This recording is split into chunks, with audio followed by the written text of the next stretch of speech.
Now, also, when you start a meeting, let's begin with two endpoints. More specifically, have your endpoint defined. What's your endpoint, your call to action? What's your intent? What's your purpose? What do you want from this meeting?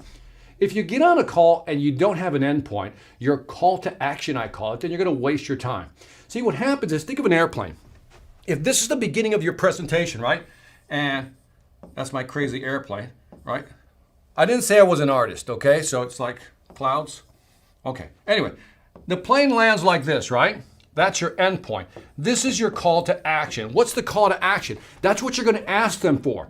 So in sales, if I know I'm going to ask them for something, I plan my approach in the presentation. I know how I'm going to start, what the body of the presentation will be, but most important, what the call to action is. In other words, you should really start with this. What do I want to ask? What do I want from this meeting?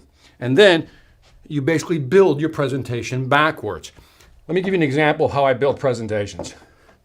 So for example, this is something I like to use as a structure. I'm giving you some tools you can use here. When I build a presentation, by the way, each square is a slide, like in a PowerPoint presentation. So the first one is an intro. It could be about a minute and a half. Remember, put that cool slide up front. Again, it could be a new product or whatever it may be. And then each slide should be about 3 minutes. Some will be longer depending on, or shorter depending on the information or data you want to show. But keep in mind that on average, each slide should be about 3 minutes. So this is how you would structure a 30-minute presentation.